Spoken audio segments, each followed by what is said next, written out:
E o Salmo 139, texto da nossa meditação nessa manhã, é do verso 19 ao 24. Tomara, ó Deus, desse cabo do perverso. Apartai-vos, pois, de mim, homens de sangue. Eles se rebelam insidiosamente contra ti, e como teus inimigos falam malícia. Não aborreço eu, Senhor, os que te aborrecem, e não abomino os que contra ti se levantam. Aborreço-os com ódio consumado. Para mim são inimigos de fato. Sonda-me, ó Deus, e conhece o meu coração. Prova-me e conhece os meus pensamentos. Vê se há em mim algum caminho mau, e guia-me pelo caminho eterno. Esse texto é um texto muito bonito, do Salmo 139.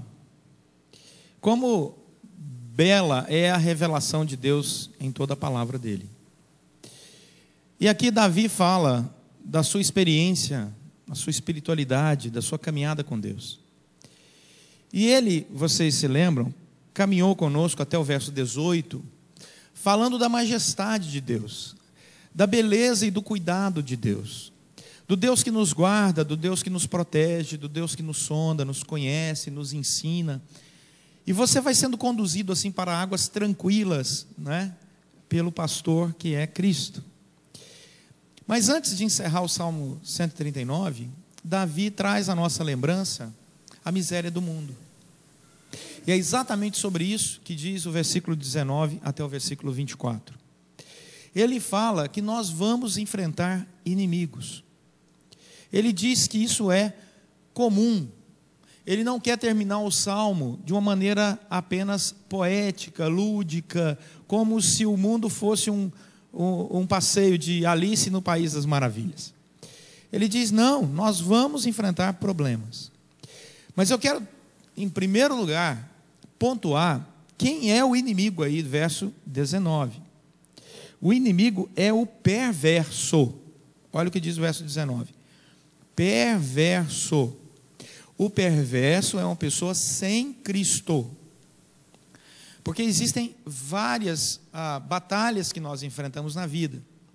Nós enfrentamos batalhas no mundo, nós enfrentamos batalhas contra a nossa própria carne e enfrentamos batalhas espirituais. Enfrentamos diferenças de opinião na criação de filhos, na educação. Às vezes a escola que você coloca seu filho, né, seu neto ou seu sobrinho, pensa de um jeito, você pensa de outro.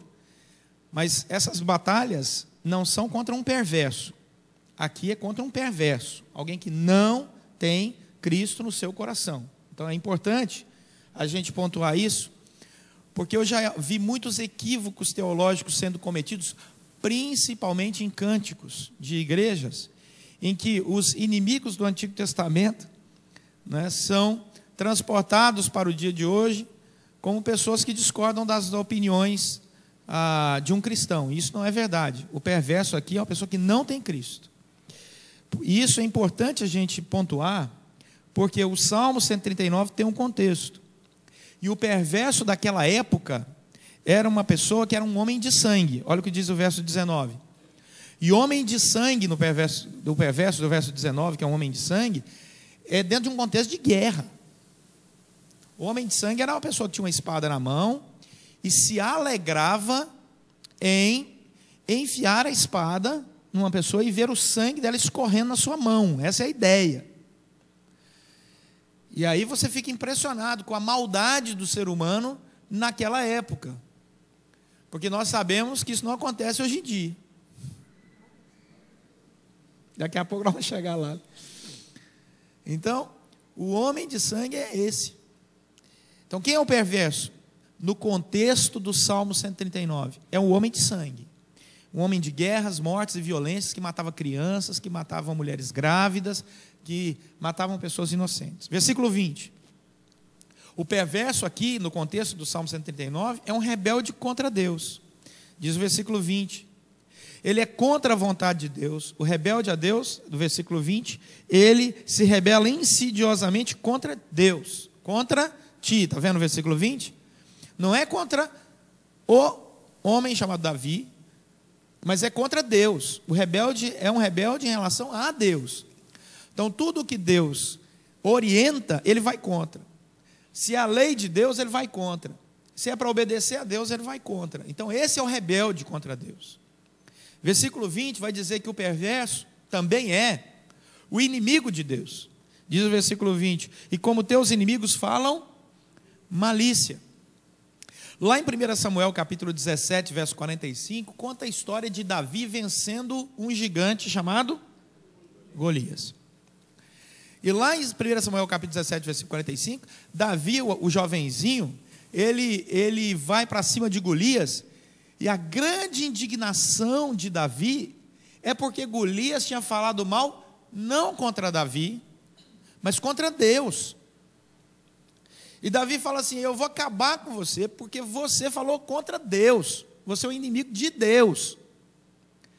Percebam, o versículo vai dizer para nós, versículo 20, que ele está chateado, Davi, porque o perverso se rebela contra Deus, e ele é inimigo de quem?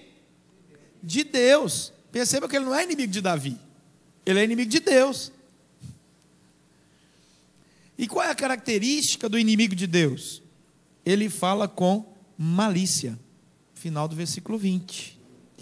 E aí, esta é a revelação bem parecida com o Salmo 73, porque o Salmo 73, versículo 8 ao versículo 10, você encontra ali, quer ver? Pode andar um pouquinho aí para o Salmo 73, verso 8 ao verso 10, a tristeza do salmista ao ver que os ímpios, os perversos, sem Deus, eles adoram a malícia.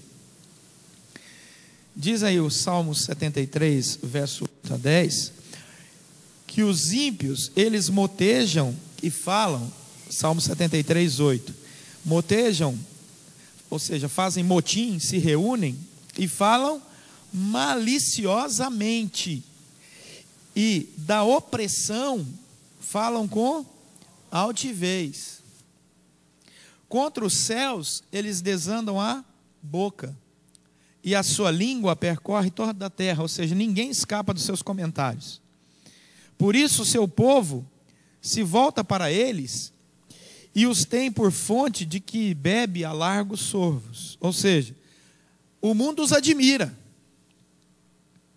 O mundo olha o ímpio e admira, porque o mundo está fadado à impiedade.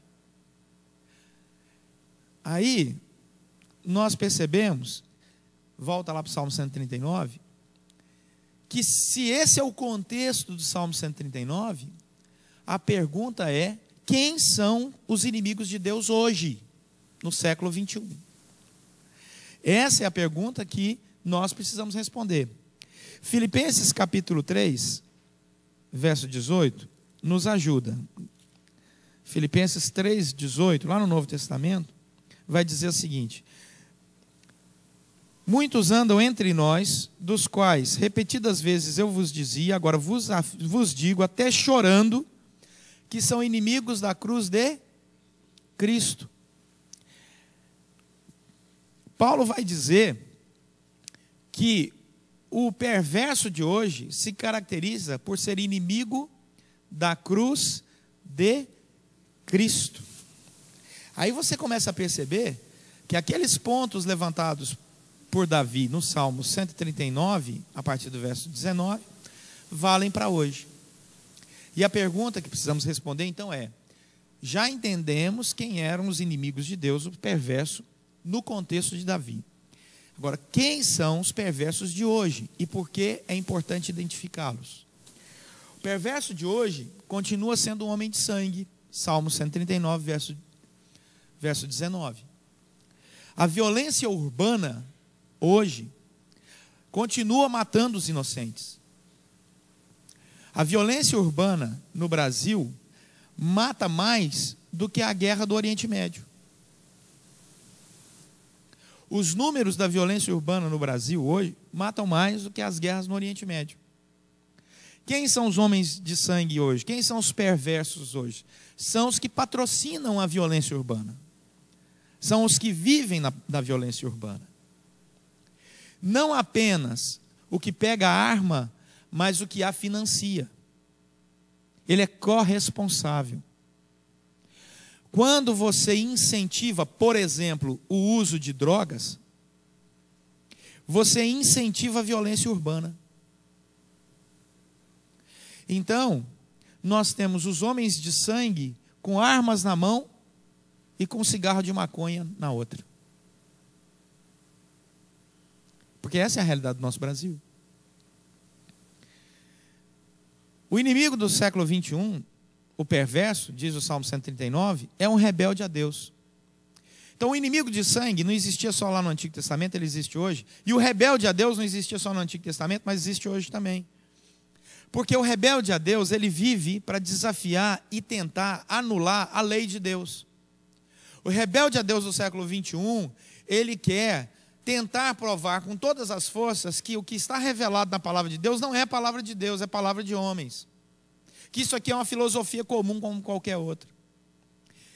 Eu já disse, inclusive na sala de integração domingo atrasado, que quem critica a Bíblia e diz que a Bíblia é um livro comum escrito por homens, é de uma inocência tão grande naquilo que fala e ignora tanto o assunto que algumas vezes eu tenho até preguiça de combater. Porque você vira para a pessoa que fala que a Bíblia não é a palavra de Deus e diz para ele, qual o papiro que você está citando? Não, eu acho que foram homens que escreveram. Ah, é? Sobre qual argumento manuscritológico você está fundamentando a sua tese? Não entendo nada de manuscritologia, de papiro. Ah, ok, obrigado, desculpa. Deu para entender? Quer dizer, é tão ausente de argumentos, até argumentos acadêmicos mesmo, que não vale a pena nem discutir. Porque ignora completamente o assunto. Como eu, teólogo, ignoro completamente, não é? Corda vocal. Né? Eu fui no otorrino, em 2 otorrinos, a minha fonoaudióloga agora disse que eu tenho que pregar.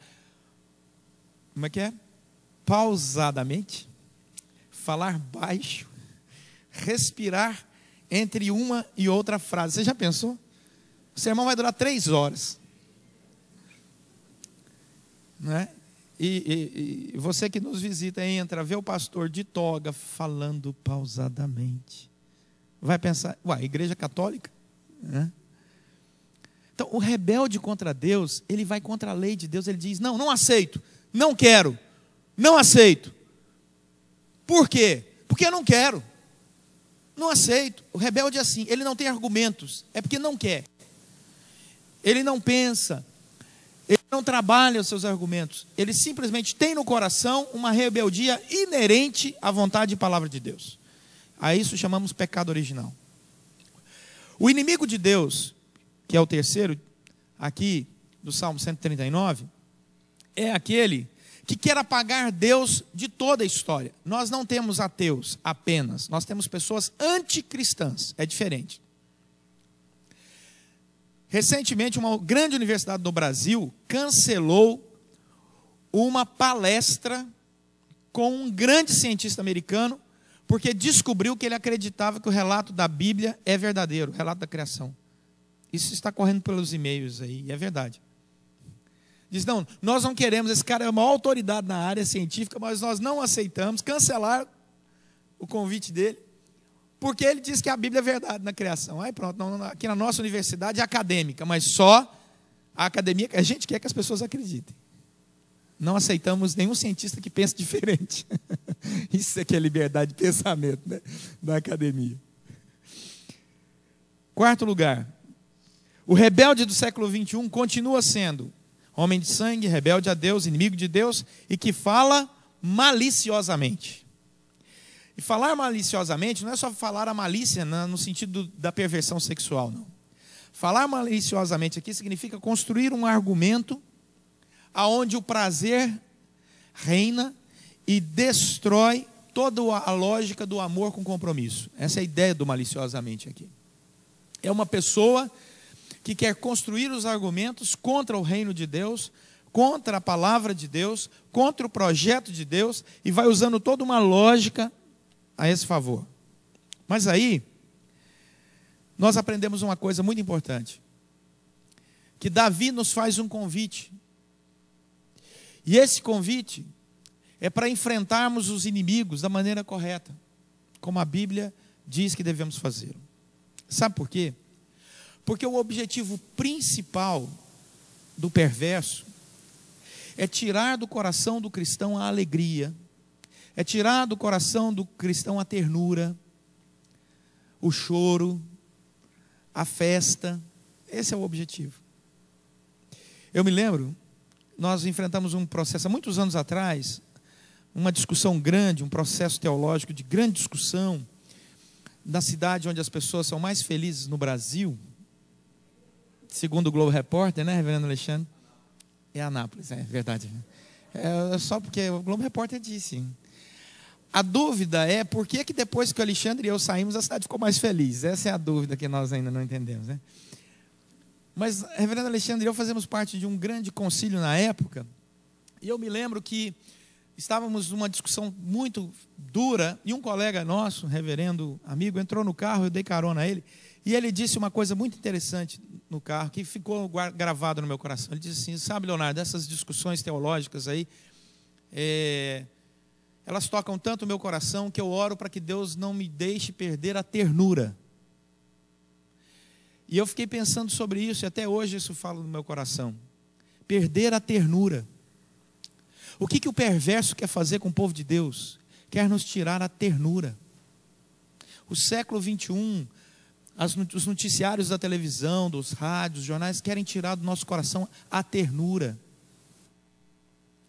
Porque eles nos revelam um mundo muito mau. Quando você vê os noticiários, você vê o quanto o mundo é mau. O quanto as pessoas não têm mais amor umas pelas outras. O quanto as pessoas são violentas quando elas estão sem Deus. Veja, perceba. E nós olhamos para essa violência e percebemos que o mundo diz que a solução para a violência é se distanciar de Deus. Olha que absurdo. É a rebeldia, a inimizade contra Deus. Agora olha o versículo 20, então, do Salmo 139. Ali, Davi conclui: eles se rebelam insidiosamente contra ti, e como teus inimigos falam malícia. E isso aqui combina, meus irmãos, com o que Jesus falou. Que Jesus e a mensagem de Jesus seria odiado pelo mundo. E que quem defendesse a mensagem de Jesus seria odiado pelo mundo. Jesus falou: não se engane, o mundo vos odeia. Por quê? Porque nós amamos a Deus, e o mundo odeia a Deus. Então quem segue a Deus, ele odeia também. Mas se tem uma coisa que nós precisamos entender, é que o inimigo é contra Deus. Antes de ser contra nós, é contra Deus. Porque se você se afastar de Deus, o mundo se torna seu amigo. Deu para entender a lógica? Então o problema não é com você, é com aquilo que você crê, com quem você anda, não é? Aí diz o versículo 21 que Davi nos aponta o caminho. Qual é o caminho? Em primeiro lugar, entenda que o texto é claro, dizendo que a reação de um cristão deve ser, em primeiro lugar, entender que o inimigo é contra Deus, não é contra ele mesmo. Em segundo lugar, entender que o inimigo é malicioso, rebelde, sabe quem é, mas também que nós precisamos nos posicionar. Olha o que diz o versículo 21. Diante dessa maldade do mundo, nós temos que aborrecer essa maldade. Não aborreço eu, Senhor, os que te aborrecem, e não abomino os que contra ti se levantam. João Calvino fez um comentário muito interessante desse texto. João Calvino disse assim: é muito fácil a gente se aborrecer quando alguém enche a nossa paciência, mas é santo quando nós nos aborrecemos porque alguém está falando contra Deus. Quer dizer, quando alguém fala contra a gente, é fácil nos aborrecermos. Agora, o verdadeiro amor está quando alguém fala sobre Deus e você se aborrece, porque está falando contra Deus. Não é contra você, é contra Deus. Isso acontece na relação de amor, não é verdade? A gente fica chateado quando alguém fala mal do nosso amigo, que a gente ama. A gente fica chateado quando fala mal dos nossos cônjuges, que a gente ama. A gente fica chateado quando fala mal da nossa sogra, que a gente ama.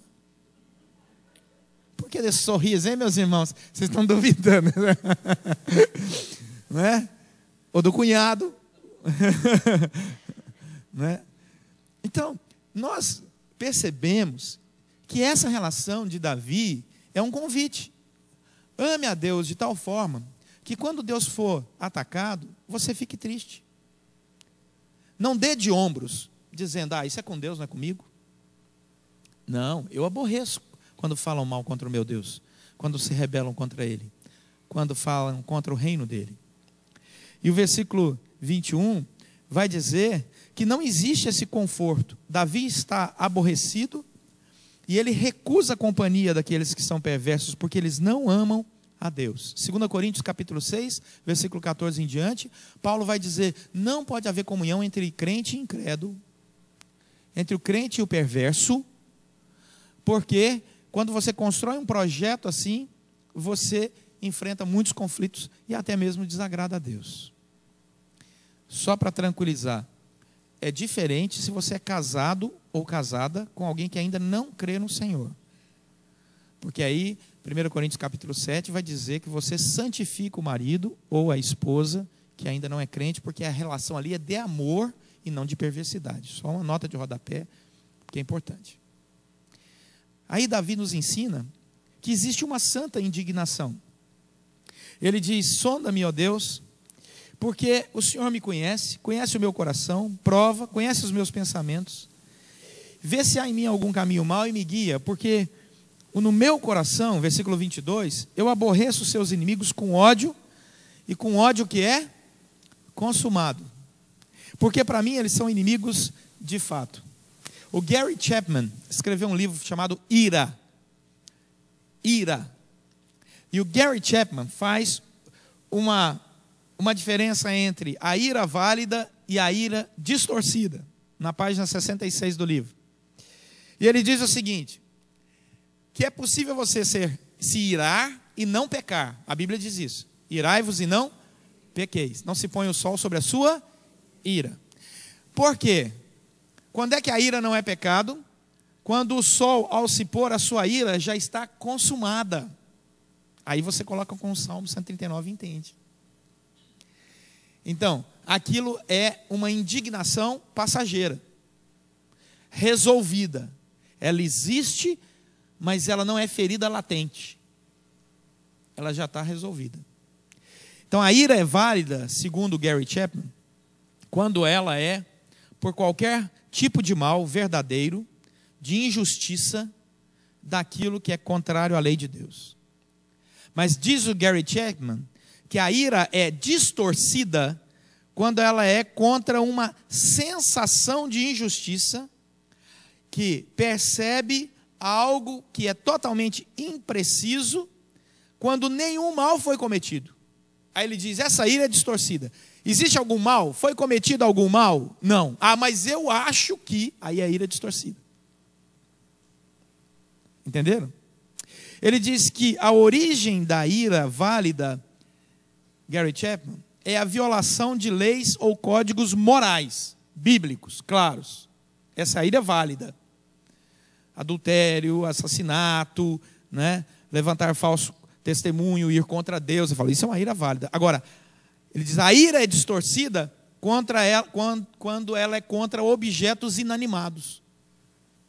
Você já viu o sujeito chutar pneu de carro furado? O cara desce do carro, o pneu está furado, e porcaria desse pneu, e começa o pneu tem culpa. Aí ele diz assim, a ira contra um objeto inanimado é a ira mais inválida e distorcida da história da Terra. Aí o sujeito olha para um objeto, para um banco, o banco quebra, ele quebra o banco, ele chuta o banco, o carro, né? Esse pessoal que está apedrejando, né, as agências bancárias, ai que raiva, um objeto inanimado. Quer dizer, essa é a ira distorcida. Você sai querendo quebrar as coisas, quebrar objetos inanimados. Não, vamos destruir, vamos quebrar, vamos fazer. Eu falo, essa ira é inválida. Finalmente, irmãos, Davi nos ensina que nós precisamos enfrentar todas essas coisas com um coração que é puro, com um coração que é na presença de Deus, corandel. Ele está na presença de Deus. Quando é que eu sei que a perversidade do mundo não está destruindo a minha alma e me fazendo perder a ternura? Quando eu posso colocar até mesmo a minha indignação e o meu coração na presença de Deus e falar: Senhor, sonda-me, conhece, vê se há em mim algum caminho mau. E ele diz mais: toma-me, olha o que diz o final do versículo, do capítulo, versículo 24: guia-me pelo caminho eterno. É a mesma expressão do versículo 10, quando ele fala que a destra do Senhor vai guiá-lo. É a mesma expressão. Então Davi, o homem segundo o coração de Deus, alerta cada um de nós a entendermos a perversidade do mundo, a nos atentarmos para não permitirmos que ela retire de nós a ternura, e nos ensina a enfrentar essa perversidade do mundo. Como? Em primeiro lugar, cuidado com a malícia do mundo. Em segundo lugar, entenda que o mundo tem inimizade contra Deus. Se você está do lado de Deus, o mundo vai ter e vai se posicionar contra isso. Em terceiro lugar, posicione-se. Eu aborreço sim os que aborrecem a obra do Senhor. Em quarto lugar, saiba que a ira válida vai acontecer dentro do seu coração. Em quinto lugar, enfrente os problemas, mantendo o seu coração puro. Não permita que o seu coração fique impuro por causa da perversidade do mundo. Sabe por quê? Porque Jesus Cristo veio, por causa dos nossos pecados, sofreu a perseguição do mundo, foi crucificado inocentemente, mas sabia que estava morrendo na cruz pelos nossos pecados, para ressuscitar ao terceiro dia, nos dando vitória sobre a morte. Porque o que nos salva não é a nossa boa obra, não é a nossa ética, o que nos salva é a fé em Cristo Jesus. É olhar para a cruz e depositar nela toda a nossa tristeza em relação à perversidade do mundo, mas ao mesmo tempo toda a confiança de que com ternura Deus nos guiará e nos protegerá dessa perversidade. A perversidade desse mundo não é algo normal e natural na vida do cristão. Nunca será. Nós nunca veremos a violência como algo natural. Nunca veremos a indiferença como algo natural. Nunca veremos a malícia como algo natural. Porque são coisas contra Deus. E por isso nós nos posicionaremos. Mas ao nos posicionarmos, não permitiremos que o nosso coração perca a ternura. Porque seremos conduzidos pela boa mão de Deus. Amém? Vamos orar?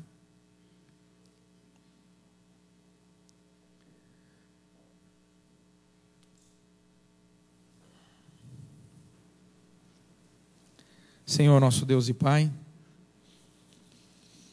mantenha o nosso coração cheio da alegria, da paz, do amor, da sabedoria que vem de Ti. Coloca no nosso coração, ó Deus, a certeza de que vivemos próximos a Ti e caminhamos, ó Deus, seguindo os Teus passos, porque somos habitados pelo Teu Santo Espírito e conduzidos por Sua graça. E Tu que a tudo preenches, tem nos dado, ó Deus, a certeza dessa caminhada. Por isso, Senhor, nessa certeza de fé, pedimos que o Senhor tenha misericórdia de nós, na nossa jornada, contra os Teus inimigos, nesse mundo mau. Que o Senhor nos proteja fisicamente, e também, ó Deus, proteja os nossos sentimentos, para que o nosso coração e a nossa integridade física sejam sempre preservados debaixo do Teu imenso amor e graça. Oramos pedindo a Tua bênção em nome de Jesus Cristo.